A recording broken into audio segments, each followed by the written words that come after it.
हमारा समाज का सरना लूट रहा है, मसना लूट रहा है, कदलेटा लूट रहा है, देसावली लूट रहा है, पहने जमीन लूट रहा है, महतो जमीन लूट रहा है, रैती जमीन लूट रहा है। चारों तरफ से हमारे समाज के ऊपर हमला किया जा रहा है। आने वाला दिन में यदि हम एक नहीं हुए, अगर हम संगठित नहीं हुए, तो हमारा ना सरना बचेगा, ना मसना बचेगा, ना कदलेटा बचेगा। हमारा जितना भी जल जंगल जमीन सब लूटा जाएगा। ये काशी है। आए वो भाई बहन, मैं आप लोगों से एक बात कहना चाहता हूं, ये झारखंड किसी दूसरे का नहीं है। ये झारखंड ये हमारे आदिवासियों का है, ये झारखंडियों का है। ये झारखंड को हम लोग अपने खून और पसीना से लिए हैं, किसी के भीख से नहीं लिए हैं। जब इस क्षेत्र में, इस छोटा नागपुर क्षेत्र में कोई नहीं रहता था, ये वीरान क्षेत्र था, जब जंगल झाड़ हुआ करता था, तब हमारे आदिवासियों ने यहाँ पर जंगल को काट काट के खुटकट्टी अधिकार प्राप्त किया। यहाँ पर कोड़कर भूमि अधिकार प्राप्त किया। हम लोग यहाँ पर भूहरी अधिकार प्राप्त किया। ये हम लोग झारखंड के मालिक हम लोग हैं, झारखंड के मालिक हम लोग हैं, लेकिन हम लोग को लूटने का प्रयास किया जा रहा है। इसको हम लोग लूटने नहीं देंगे। मेरे नौजवान साथियों, उठो, जागो, पढ़ाई करो और समाज के लिए लड़ाई करो। अभी हमारे समाज में हमारे माननीय मुख्यमंत्री हेमंत चाचा एक नया नियम लेकर आए हैं। क्या नियम लेकर आए हैं? दारू, खूब दारू पियो। गांव गांव में ठेका खोलने का प्रयास कर रहे हैं। गांव गांव में ठेका खोला जाएगा, किसका नुकसान होगा? किसका नुकसान होगा? कौन बर्बादी की ओर बढ़ेगा? सिर्फ और सिर्फ आदिवासी समाज। यदि आप आदिवासी का विकास चाहते हैं, यदि आप आदिवासी का कल्याण चाहते हैं, तो गांव गांव में स्कूल खोलिए, गांव गांव में खेल का मैदान खोलिए, गांव गांव में अस्पताल खोलिए, गांव गांव में जितना भी विकास का चीज है वो खोलिए, ना कि हड़िया और दारू का काम कीजिए। हड़िया दारू से ऐसे भी हमारा समाज त्रस्त है, उसको और तोड़ने का प्रयास मत कीजिए।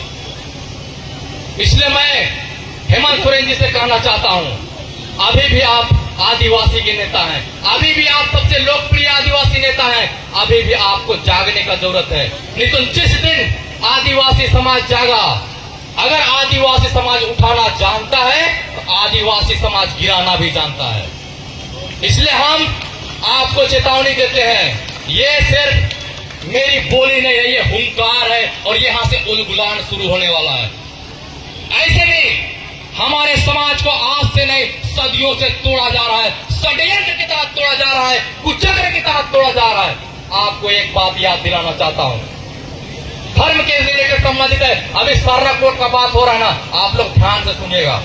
जब हमारा देश आजाद नहीं हुआ था, कब का बात है? जब हमारा देश आजाद नहीं हुआ था, जब जनगणना शुरू होता है 1871 में, तो हमारे जो सरना धर्म मानने वाले का कोलम हुआ करता था, हिंदू, मुस्लिम, सिख, ईसाई, जैन, बौद्ध और आदिवासी एनिमिस्ट के नाम से एक धर्म कोड हुआ करता था।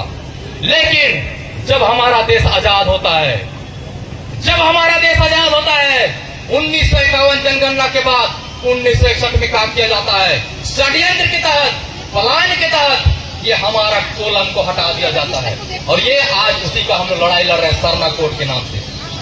लेकिन कार्तिक बाबा बहुत प्रयास भी करते हैं, लेकिन दुर्भाग्य की बात है, कार्तिक बाबा का सपना और जितने भी हमारे धर्म अगुओं का सपना आज धरा के धरा रह गया।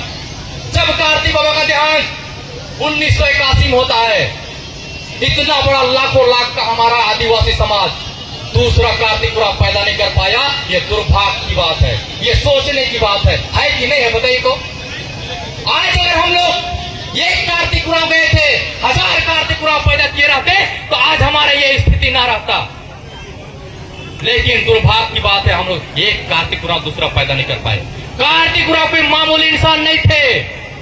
कार्तिक उरांव एशिया के 7वें नंबर के पढ़े लिखे इंसान थे। वो कोई भी काम करते थे तो सोच समझ के करते थे।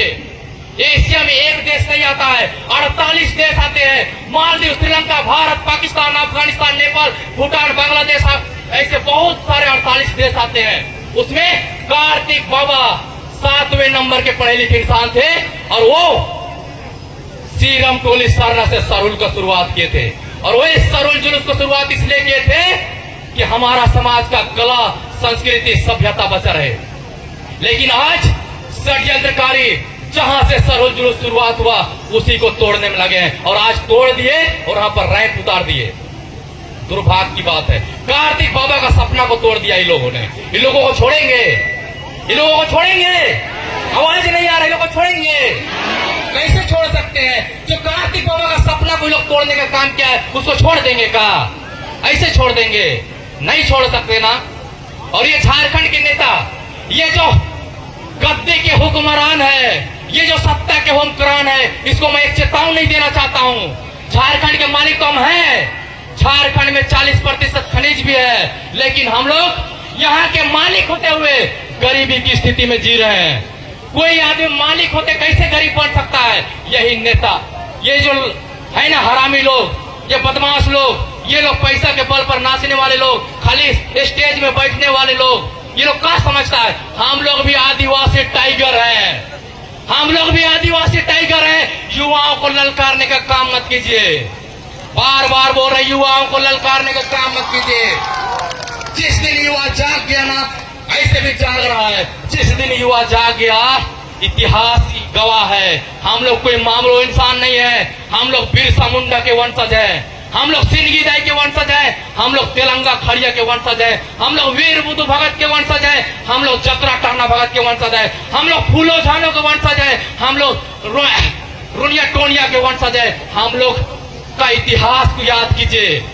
जब हम लोग अंग्रेजों को नहीं बख्शा, जब अंग्रेज हम लोग आदिवासी से कांपते थे, तो ये चुटपुंजिए नेता हमारे काव उखाड़ लेंगे जी।